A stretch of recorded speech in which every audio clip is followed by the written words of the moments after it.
1929 সাল, মাত্র কবির বয়স তখন 30 বছর।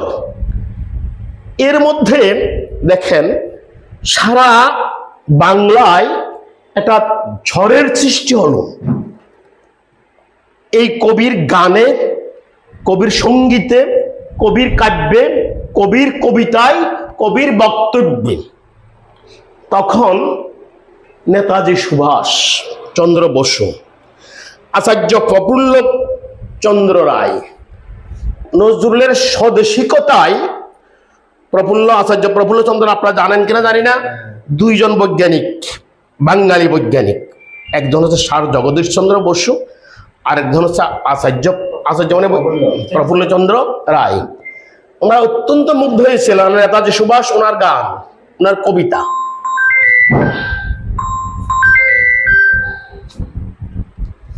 তখন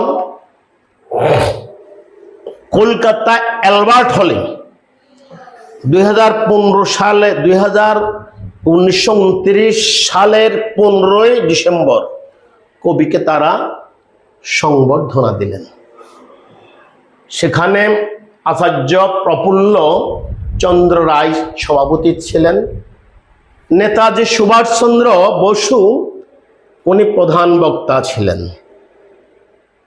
এস ওয়াজেদ আলী উনি মানপত্র পাঠ করেছিলেন এবং তাকে গোল্ড মেডেল দিয়েছিলেন, আর স্বীকৃতি দিয়েছিলেন তিনি হচ্ছেন আমাদের জাতীয় কবি।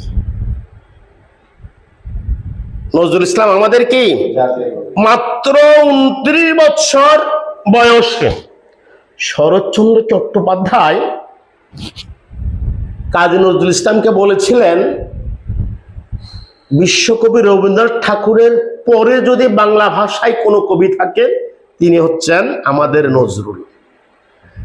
এরপরে দিলীপ কুমার রায়, উনি হচ্ছেন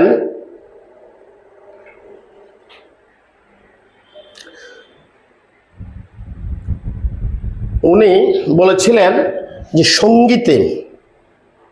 সঙ্গীতে ওনার স্থান রবীন্দ্রনাথের অনেক উপরে। সঙ্গীতে ওনার স্থান রবীন্দ্রনাথের কি উপরে। এবং ধৈর্যটি প্রসাদ বলেছিলেন, ধৈর্যটি প্রসাদ মুখোপাধ্যায়, নজরুল হচ্ছেন দেবতার বাচ্চা। এইভাবেই মহাত্মা গান্ধীজি